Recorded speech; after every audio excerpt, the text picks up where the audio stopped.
नमस्कार मित्रों, जय मां Bharati. Beyond the history YouTube channel में आप सभी का फिर से स्वागत है। इजरायली सेना को सबसे पहले यह विचार आया कि यह तभी संभव होगा जब कोई देश उनका समर्थन करे, अन्यथा यह संभव नहीं होगा। यह देश था केन्या। इस मामले के लिए केन्या के राष्ट्रपति से अनुरोध किया गया।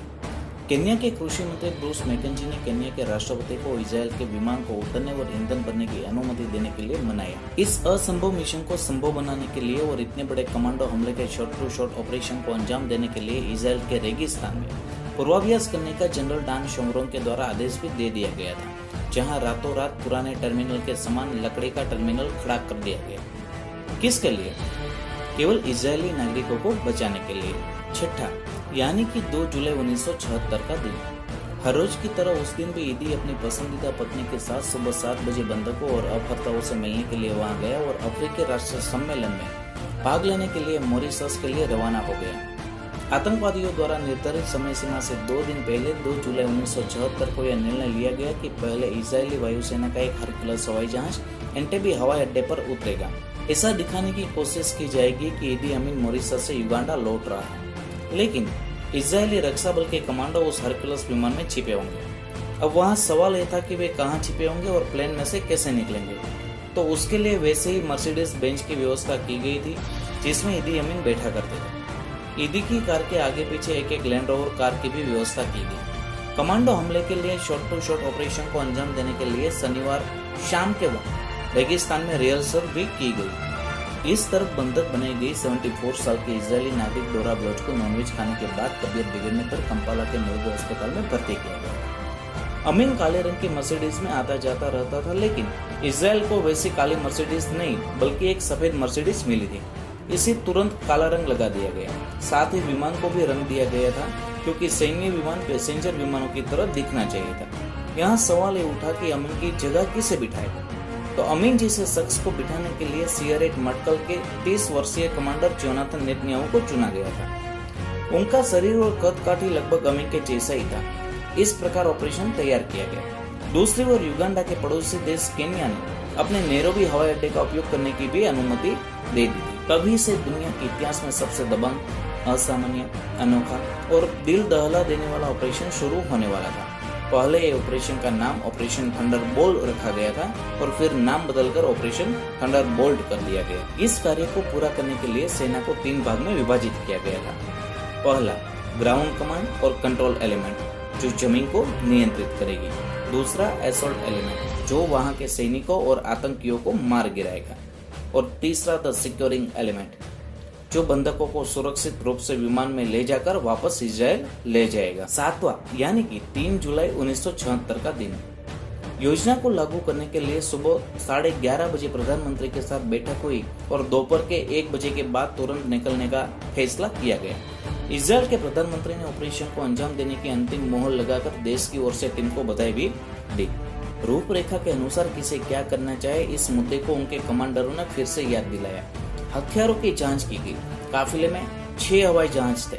योजना के अनुसार मर्सिडीज बेंच और लैंड रोवर्स को भी बोर्ड पर रखा गया था, क्योंकि एंट्री ऐसे ही करनी थी जैसे युगांडा के तानाशाह ईदी अमीन आए हो। असंभव मिशन को संभव बनाने और ऑपरेशन को अंजाम देने के लिए दोपहर के करीब 1 बजे कुल 6 कार्गो 130 हरकुलस हवाई जहाज ने इजरायल से नैरोबी के लिए उड़ान भरी, जिसमें 2 बोइंग और 2 जेट विमान भी शामिल थे। पहला विमान इजरायल के शर्म अल शेख हवाई अड्डे पर उतरा और दोपहर के 3:30 बजे प्रधानमंत्री रबिन द्वारा एक मैसेज रेडियो पर प्रसारित किया गया। उसकी 14 मिनट बाद दुनिया के उस समय के सबसे खतरनाक तानाशाह अमीन के देश जाने के लिए हवाई जहाजों ने उड़ान भरी, जिसमें एक हवाई जहाज के अंदर कमांडो सेंटर बनाया गया था तो दूसरे के अंदर मेडिकल सेंटर। लाल सागर से उड़ान भरने का विकल्प भी इसीलिए चुना गया था ताकि एक भी अफ्रीकी देश के रडार पर हवाई जहाज न दिखाई दे और हवाई जहाज को समुद्र से केवल 50 फीट ऊपर से ही उड़ाया जाए, ऐसा तय किया गया था, क्योंकि समुद्र तट पर मिस्र, सूडान और सऊदी अरब के रडार एक ऊंचाई पर काम कर रहे थे। यह बात वे अच्छी तरह से जानते थे। केन्या के नैरोबी से ईंधन डलवाकर खतरनाक रास्ते से आगे बढ़ते बढ़ते 3 जुलाई के रात के 10 बज गए। एक विमान केन्या में ही रुका हुआ था। जीवन और मृत्यु के खेल के लिए बहुत कम समय बचा था। इसके तुरंत बाद जबरदस्त लड़ाई शुरू होने वाली थी। ईदी की तरह ही boss lieutenant colonel Yonatan Netanyahu Mercedes में बैठ गए।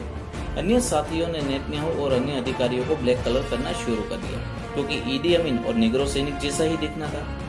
वहीं पर एंटेबी का रनवे नजर आया, वो भी सही समय पर। योजना के अनुसार सिर्फ 30 सेकंड की ही देर हुई थी। हवा में रहते हुए लैंडिंग से ठीक पहले डोरन और ताली यूनिट के कुछ सैनिकों ने एक एक ट्रांसमीटर के साथ रनवे पर कूदकर वहां ट्रांसमीटर रख दिए थे, क्योंकि अगर एयरपोर्ट अथॉरिटी ने रास्ते में लाइट बंद कर दी तो रात के 11:01 पर नेतन्याहू का पहला हवाई जहाज एयरपोर्ट पर उतरा। इसी के साथ शुरू हुआ विश्व के इतिहास में कभी हुआ न हो या होने वाला न हो, देखा न हो कि भविष्य में देखने को मिलने वाला भी न हो, ऐसा विश्व के इतिहास का सबसे दबंग, अद्वितीय, अप्रतिम, असामान्य, बेजोड़, अतुलनीय और अकल्पनीय आश्चर्य के साथ एक चौंकाने वाला साहसिक कार्य, यानी कि ऑपरेशन थंडरबोल्ट। अंधेरे में किसी को पता नहीं चला कि दुश्मन देश का प्लेन था, क्योंकि पैसेंजर प्लेन का कलर कर दिया था। विमान उतरने के तुरंत बाद डोरन और ताली यूनिट के कमांडो ने कमान संभाल ली थी। विमान के रुकने के बाद मर्सिडीज बेंज और लैंड रोवर्स का एक काफला एक प्लेन में से निकला और तेजी से आगे बढ़ने लगा। तीनों गाड़ियां रनवे से पुराने टर्मिनल भवन की ओर आगे बढ़ने लगी, जहां बंधकों को रखा गया था। मर्सिडीज में ईदी अमीन के शरीर की जैसे दिखने वाले सीरेट मर्कल फोर्स के नवगठित कमांडर योनाथन नेतन्याहू, मुकी बेजर, जियोरा जुस्मैन और थोड़े दूसरे कमांडो छिपे हुए थे। वहां इजरायली सैनिकों की गलती थी कि ईदी अमीन ने थोड़े समय पहले ही ब्लैक मर्सिडीज की जगह सफेद मर्सिडीज का इस्तेमाल करना शुरू कर दिया था, जो कि इजरायली सैनिकों को पता नहीं था। हवाई अड्डे पर सैनिक भी असमंजस में थे कि वाहन ईदी का तो है ही नहीं, लेकिन शायद उनमें कोई अन्य अधिकारियों होंगे। लेकिन कार अलग दिशा में क्यों जा रही है? जैसे ही वाहन पुराने टर्मिनल भवन से केवल 100 मीटर की दूरी पर था, तभी युगांडा की सेना के 2 जवान दौड़ते हुए वाहन के सामने आकर रुक गए। एक सिपाही तुरंत वापस लौट गया, लेकिन दूसरे सैनिक ने तुरंत अपने हथियार से वाहन पर निशाना लगाया।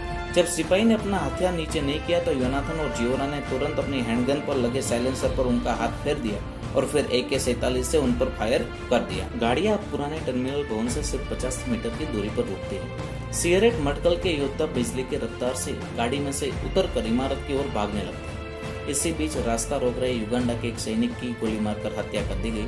मुख्य द्वार बंद था, उसे तोड़ने की प्रतीक्षा किए बिना ही योनाथन नेतन्याहू, मुकी बेजर और उनके सहयोगियों दूसरे द्वार तक पहुंच गए। अधिकांश बंधक विशाल हॉल में सोए हुए थे। बाहर एक अपहरणकर्ता खड़ा था। राइफलों की ऐसी आवाज आने के कारण वो बाहर निकला था। सामने से सिपाही के आते ही वो अंदर भाग गया। उसने अपने साथी मित्र को बताया कि युगांडा के सैनिकों ने उन पर हमला किया है। उत्साहित होकर वह दरवाजा बंद करना भूल गया था। नेतन्याहू के आदेश के बाद सैनिकों ने टर्मिनलों पर धावा बोल दिया, जहां विशाल हॉल में सब कुछ ठीक ठाक था। नेतन्याहू ने दूसरे दरवाजे की ओर इशारा किया, जो थोड़ा खुला था। जैसे ही वे पास पहुंचे, इजरायली मशीन गनों से विस्फोट होने लगा और वही सभी यात्री सो रहे थे। बाईं ओर खड़े अपहर्ता के पास राइफल थी, लेकिन सैनिकों द्वारा किए गए हमले की वजह से वो डर गया था। उसे मार डाला। जीन जैक्स मैमोनी नाम का एक 19 वर्षीय फ्रांसीसी व्यक्ति जो इजराइल में बस गया था, वो अचानक से सैनिकों पर हमला करने के लिए दौड़ा, लेकिन मुकी बेजर और उनके लोगों ने उसे आतंकवादी समझकर उस पर गोलियां चला दी। लेकिन वह निर्दोष था, क्योंकि उसे लगा था कि ईदी ने उन लोगों को मारने के लिए अपनी सेना भेजी थी, इसलिए वो आक्रमण करने गया था। परंतु वह एक इजरायली नागरिक था। जल्द ही एक सैनिक ने अपनी मूल हिब्रू और अंग्रेजी भाषा में अपने पोर्टेबल मेगाफोन में यात्रियों को जमीन पर सोते रहने की सलाह दी। पास्को कोहेन नाम के एक अन्य 52 वर्षीय यात्री की कमांडो की गलतफहमी के परिणाम स्वरूप पहले घायल हुआ और बाद में उसकी मृत्यु हो गई। तभी एक आतंकवादी लड़ने के लिए खड़ा हुआ और इजरायली सैनिकों ने राइफलों से उसके शरीर को छिन्न भिन्न कर दिया।